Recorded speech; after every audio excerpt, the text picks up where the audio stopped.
Whoa. Whoa. Whoa. It's the illusion reporting for duty.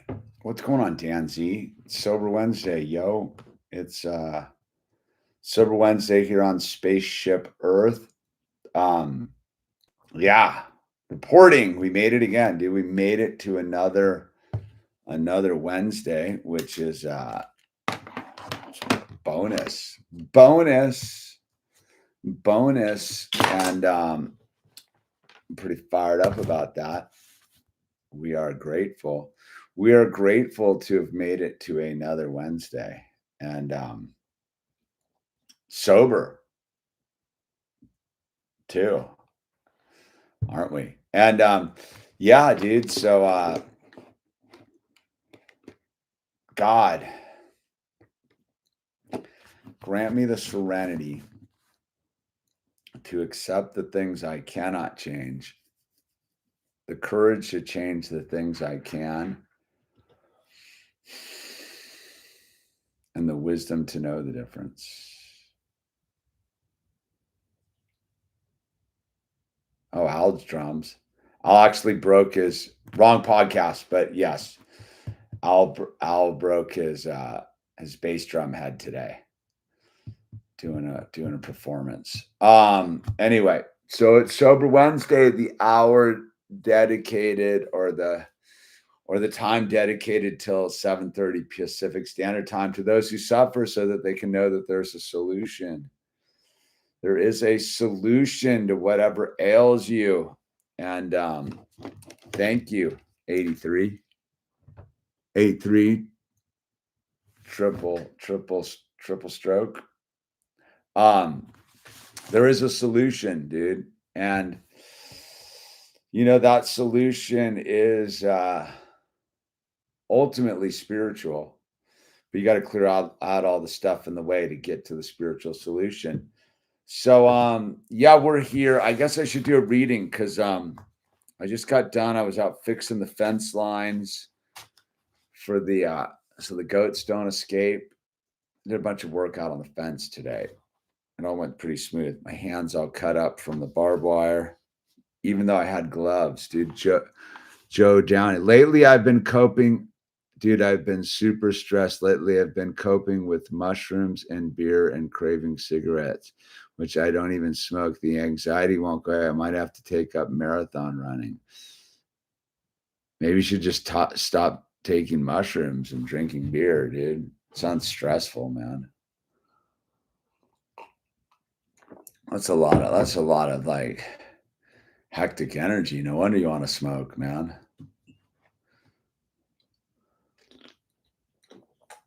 Isn't this scene trippy enough, dude? I'm throwing a bunch of mushrooms and beer in there. Yikes, dude. Are we promises or chapter 5, dude? Are we promises or chapter 5? I'm going to read a little piece of the big book, Alcoholics Anonymous, though this is not an AA meeting or associated with AA in any way.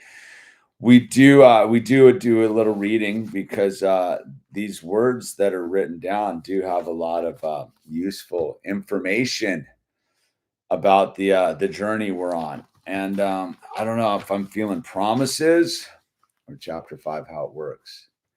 Kind of know how it works, but maybe I should refresh the how it works.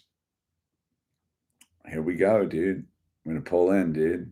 I'm gonna pull in on this, dude. Rarely have we seen a person fail who has thoroughly followed our path. Those who do not recover are people who cannot or will not completely give themselves to the simple program. Usually men and women who are constitutionally incapable of being honest with themselves. There are such unfortunates. They are not at fault. They seem to have been born that way. They are naturally incapable of grasping and developing a manner of living which demands rigorous honesty. Their chances are less than average. There are those too who suffer from grave emotional and mental disorders, but many of them do recover if they have the capacity to be honest. Our stories disclose in a general way what we used to be like, what happened, and what we are like now. If you've decided you want what we have and are willing to go to any length to get it, then you're ready to take certain steps. At some of these, we balked. We thought we could find an easier, softer way, but we could not. With all the earnestness at our command, we beg of you to be fearless and thorough from the very start. Some of us have tried to hold on to our old ideas, and the result was nil until we let go absolutely. Remember that we deal with alcohol, cunning, baffling, powerful. Without help, it is too much for us. But there is one who has all power. That one is God. May you find him now. Half measures availed us nothing. We stood at the turning point. We asked his protection and care with complete abandon. Here are the steps we took, which are suggested as a program of recovery. 1, we admitted we were powerless over alcohol, that our lives had become unmanageable. 2, came to believe that a power greater than ourselves could restore us to sanity. 3, made a decision to turn our will and our lives over to the care of God as we understood him. 4, made a searching and fearless moral inventory of ourselves. 5, admitted to God, to ourselves, and to another human being the exact nature of our wrongs. 6, we're ready to have God remove all these defects of character. 7, humbly asked him to remove our shortcomings. 8, made a list of all persons who had been harmed and became willing to make amends to them all. 9, made direct amends to such people wherever possible, except to do so would injure them or others.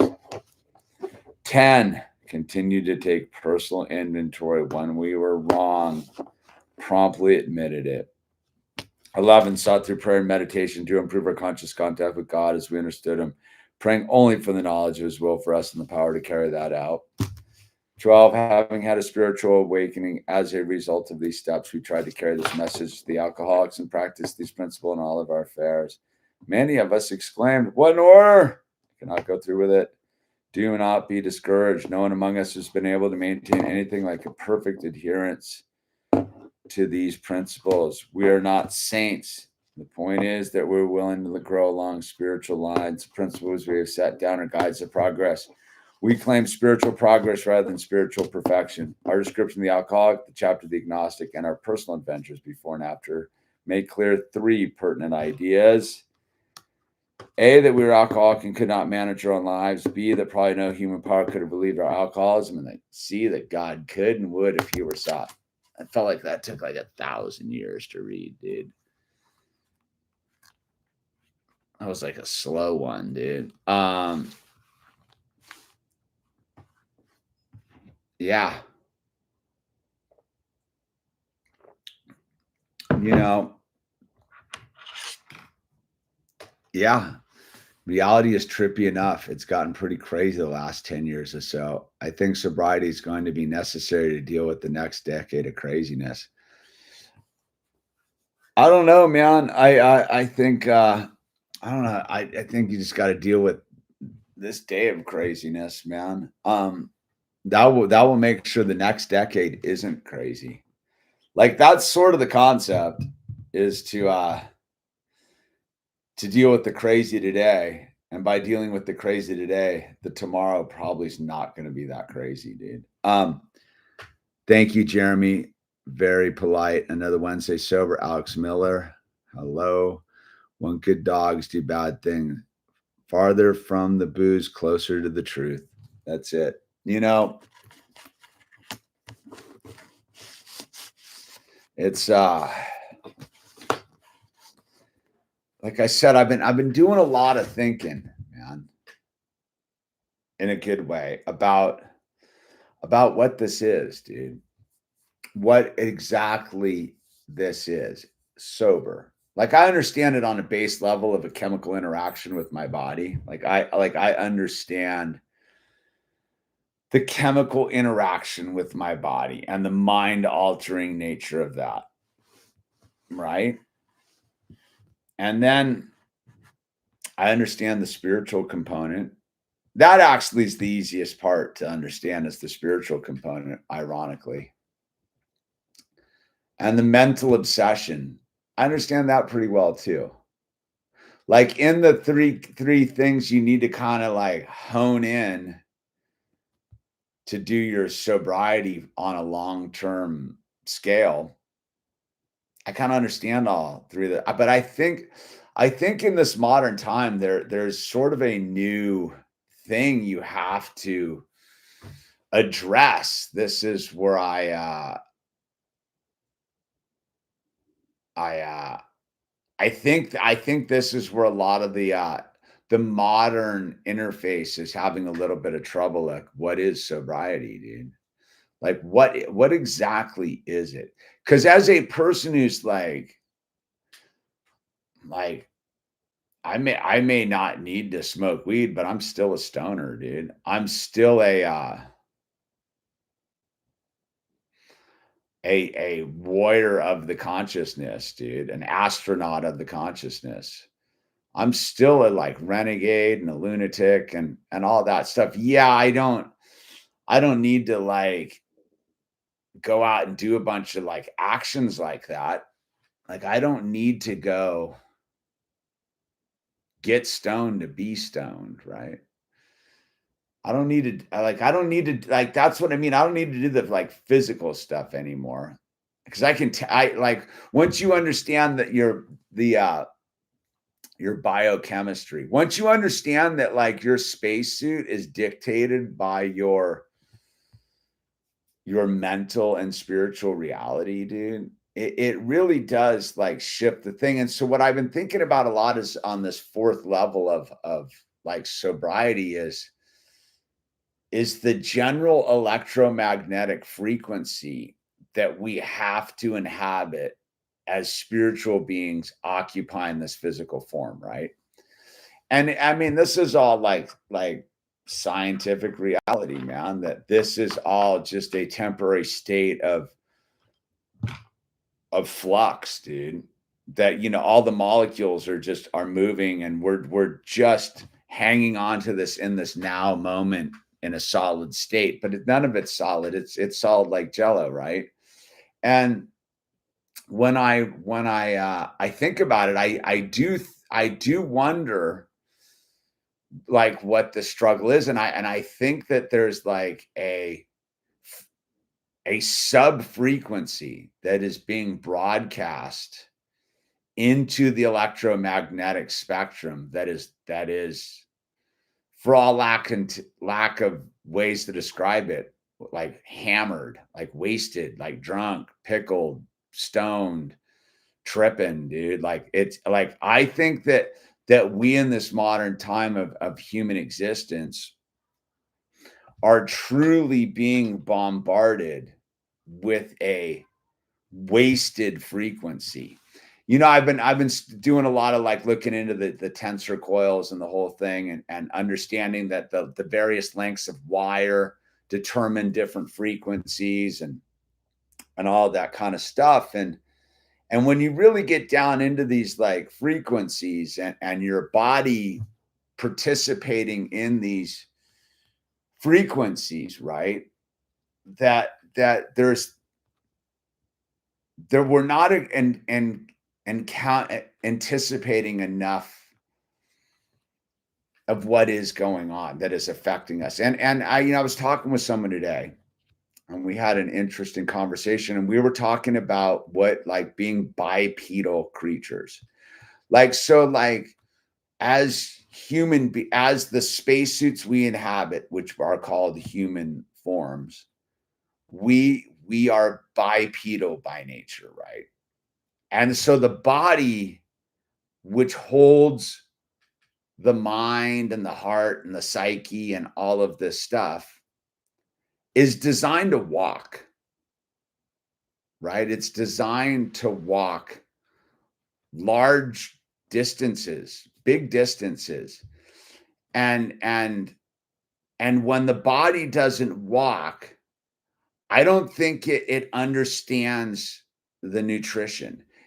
And what I'm getting at is so you get sober, right? Like you get sober, you get your head all cleared up, you get your wreckage of your past dealt with, you have a spiritual awakening and do all your things. And then you kind of wonder like where it's at. And so you start to progress, you start to take care of your body more. If you're actually doing the seeking the higher levels of sobriety, you get to this understanding that, the smoking cigarettes isn't going to work. The lots of sugar's not going to work. The caffeine's not a good thing either. That, you understand that you need to live at like a healthier lifestyle to get your spacesuit to tune into your spiritual component, which is your interface with God, right? And I was thinking about it, talking to this person I was talking to today about maybe the body gets super confused when it's getting healthy and you're not walking around enough. And I was postulating that if you're sober and you're not walking a bunch, you're putting your space, your body at an extreme disadvantage to tune in the spiritual component that is the whole point of being sober. And that, just the lifestyles we all lead with the cars and the couches and the office chairs and the chairs and the bikes and the motorcycles and the online shopping, you really don't got to walk that much, man. And I was thinking to myself that the system or whatever it is keeping us lowering our sober potential because it knows that we're not being bipedal.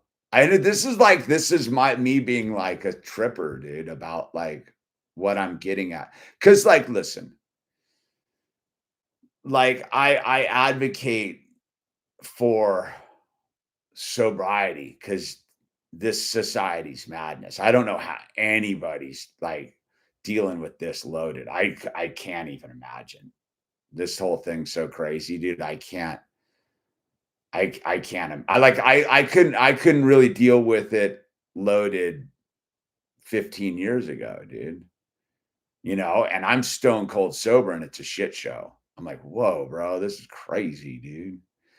But I do know that as I've progressed more, that something is missing in the spiritual awakening.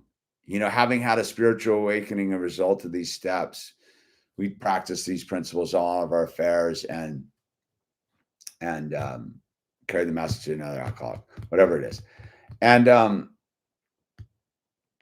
I was thinking that there's something's missing in it, and I don't think you needed this component 30 years ago in your sobriety. I don't think that you needed this component. I'm not quite sure what it is in modern society because we're being inundated with a total spectrum dominance of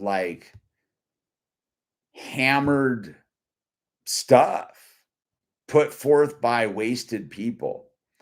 And I know this isn't probably helping anyone who's day oneing this thing, dude, or maybe even a year into this thing. But it's where I'm at today, thinking about achieving maximum sobriety, dude, maximum peak performance sobriety. As I drink another sip of questionable coffee.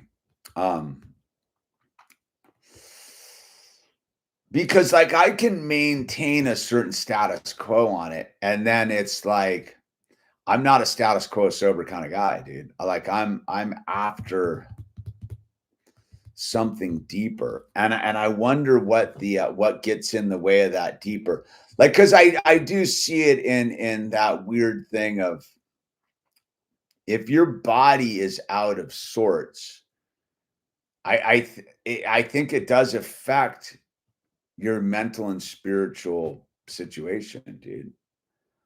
I think if you're really like super on it with your spirituality, can sort of override a unhealthy lifestyle, i.e. food and lack of exercise and all that kind of stuff.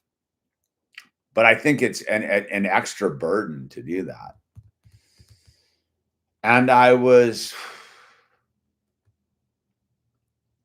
it's not like I'm going to start walking to town or something. It's just something I've really been thinking about a lot lately is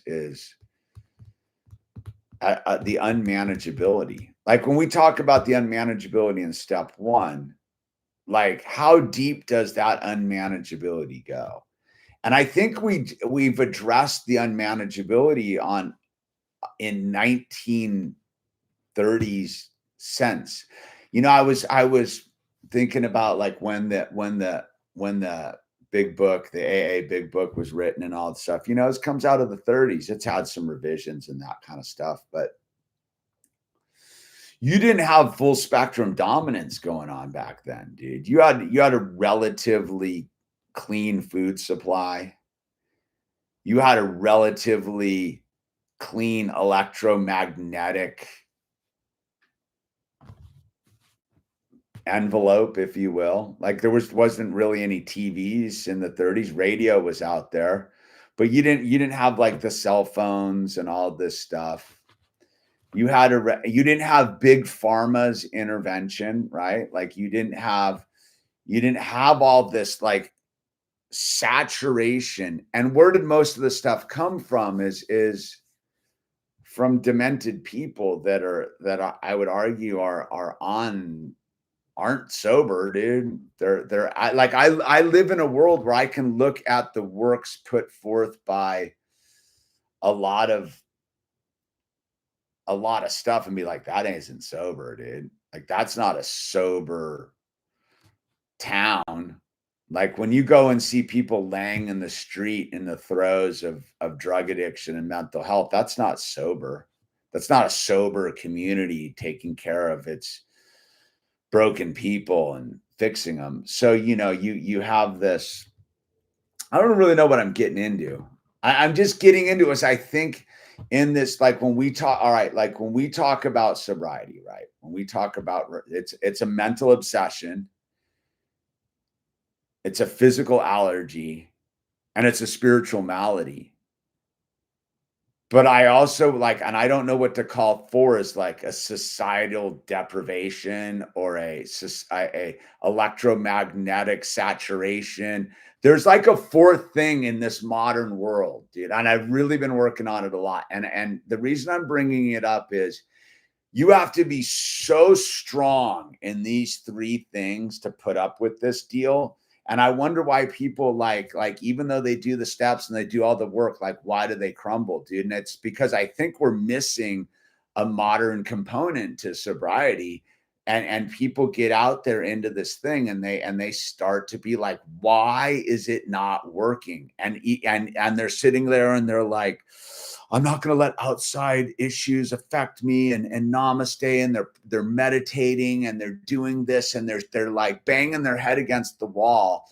And I go, how sober can you possibly be in a world where there's a live streaming genocide going on?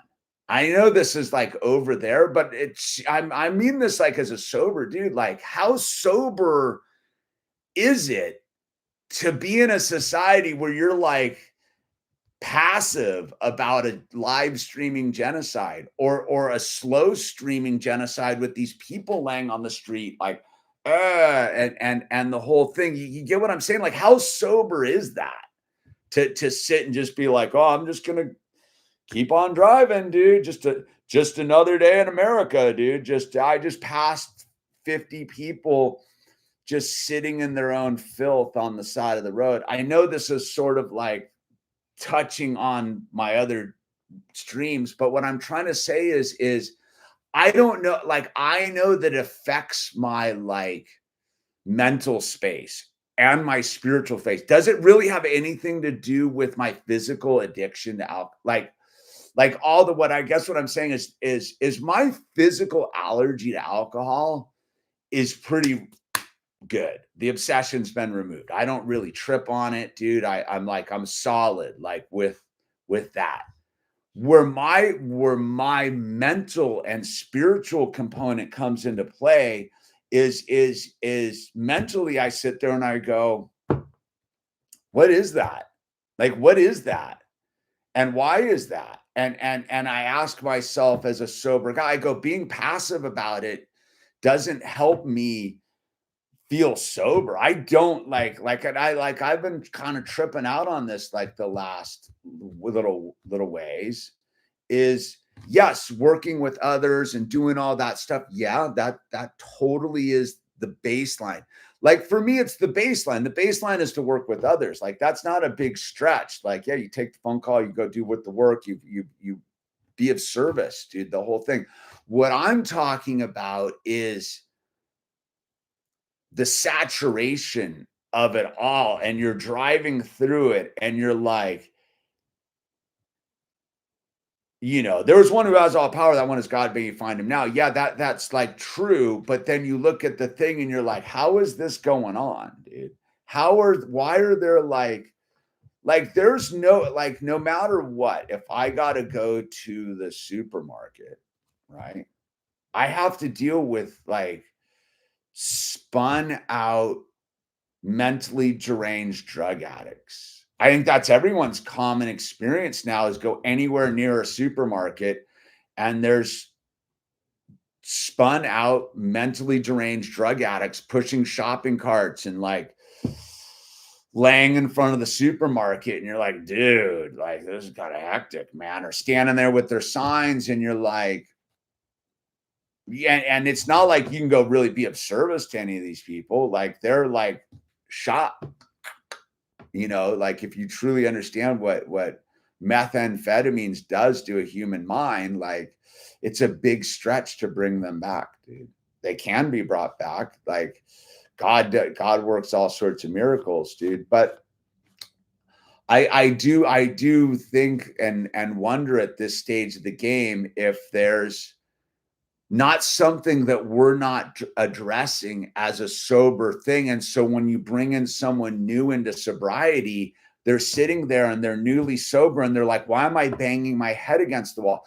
Like I was, there was someone, my wife was listening to at a meeting the other day. She was like, got a year sober and she couldn't maintain it because she was living in this like filthy community where like,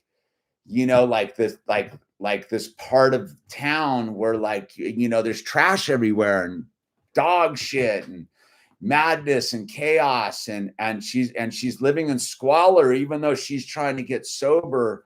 Like the neighborhood's thrashed and loaded and hammered and weird. And she was like trying to get out of this situation. And the only way she could get out of the situation was to drink so that she could get into a state program to get her out of where she was. I was like, that's madness, dude. But now she's like sober, but she's like, dude, I had to like, in order to change my living situation and get out of the drug addled area I was in, no one would help me unless I drank.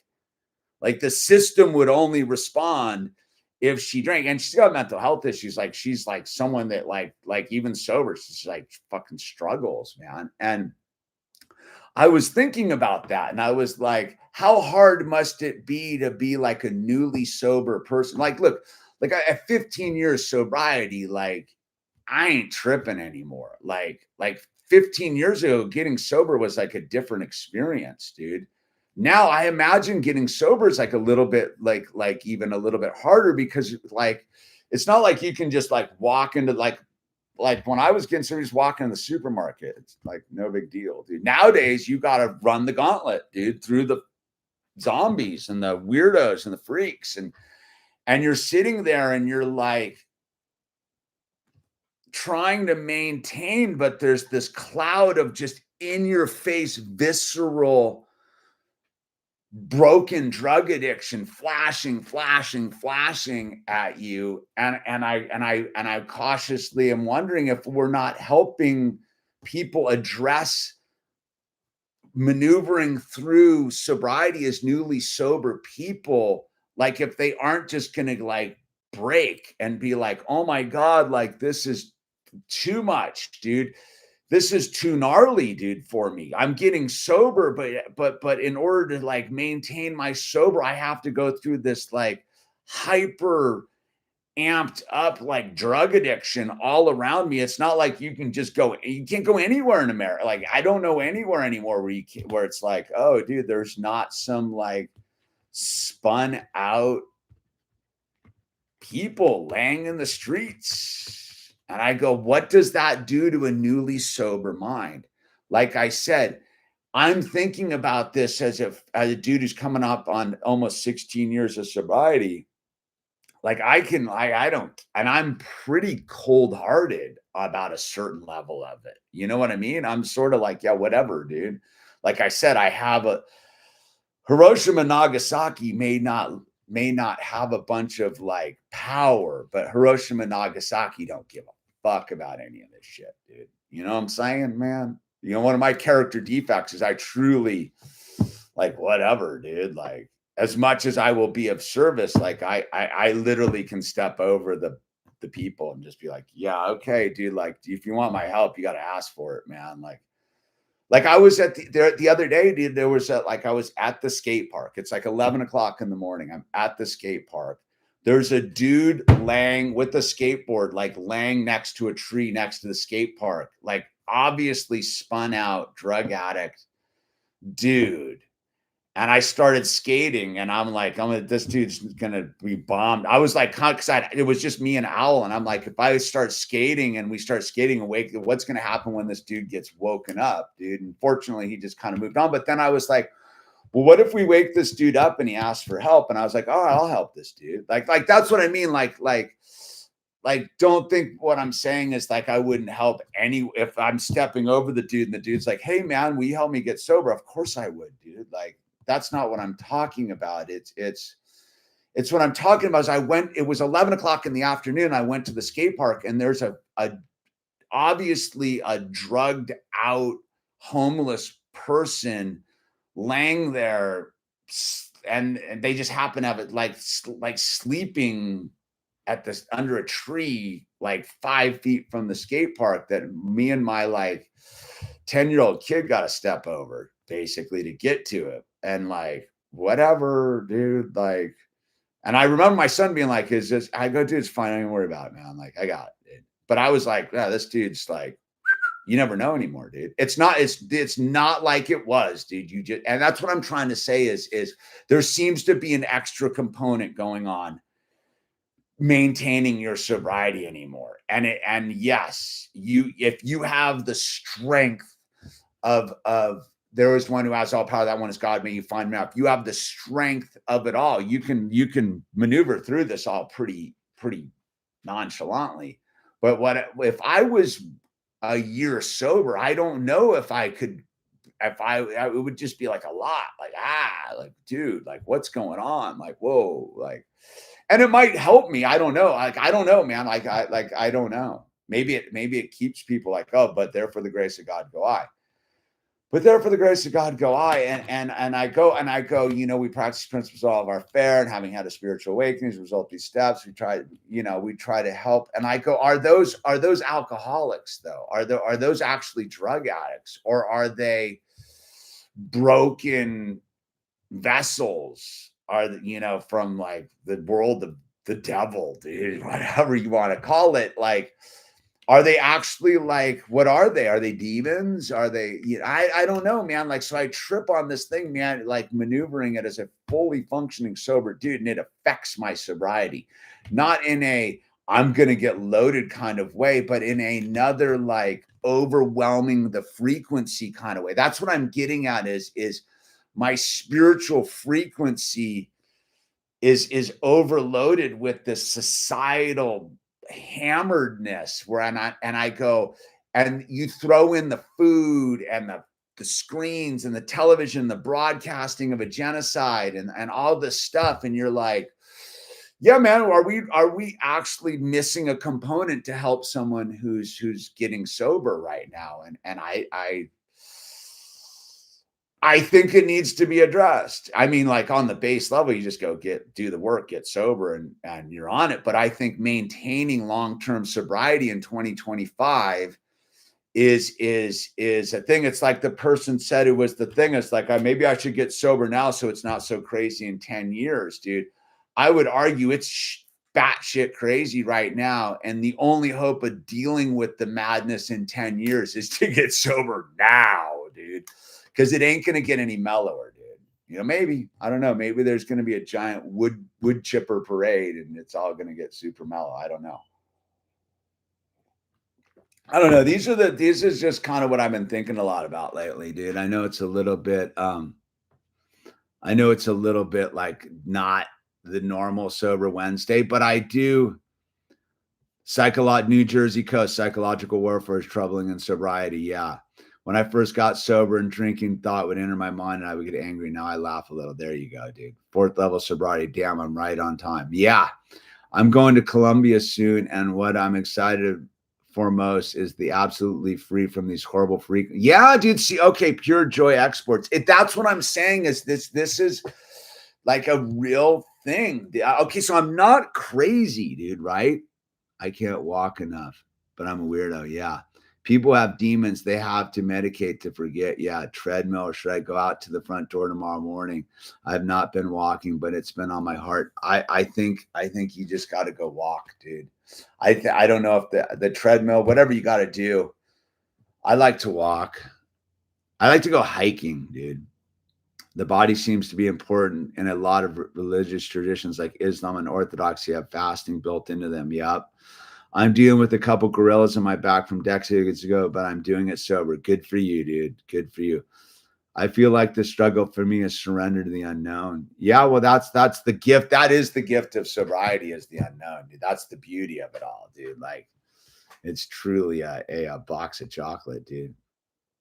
Living sober in an insane society, right? Right, D. Brune, dude? Or just walking by people bent over on the Fetty, dude. Makes me want to be even more clear on my sober mission. Yes. Howdy from Santa Monica, Zombieland. Dude, like I went to high school in Santa Monica, dude. I saw him like talk about like weird, like this is drugs. Like I went to graduated Santa Monica High class in 1987, dude. I watched broken down Santa Monica get turned into the 3rd Street Promenade, like people coming and visiting it from around the world, to back to worse than it was when I went to high school. Like at least when I was in high school, it was just broken down and sketchy and sort of, just abandoned. Now it's freaking dangerous, dude. I don't even know. I can't even imagine walking on the streets of Santa Monica in 2025, dude. It's crazy. As a dude who went to Santa Monica High, to watch it revitalize itself and then literally turn into zombie land blows my mind, dude. So I don't know what that is.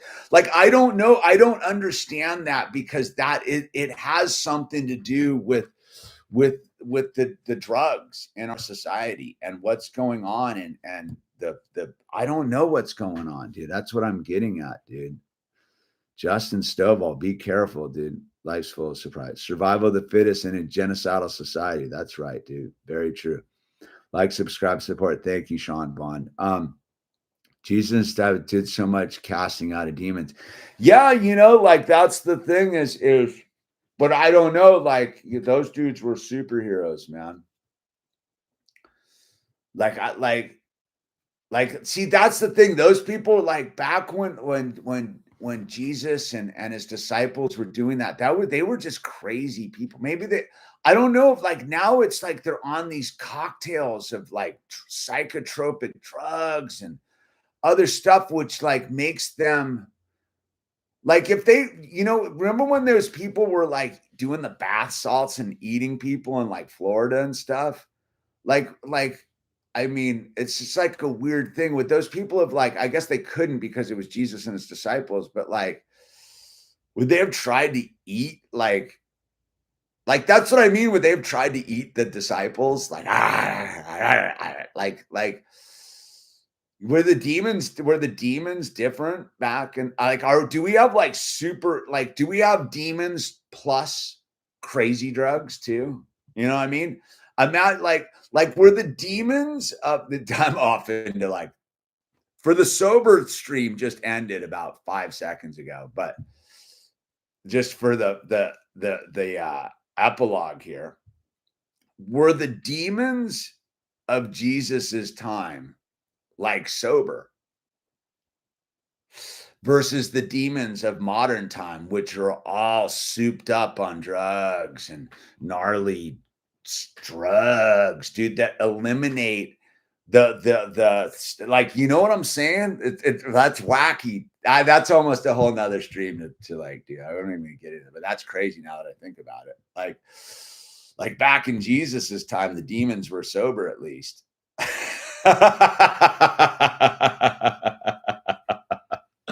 They weren't all hopped up on big pharma.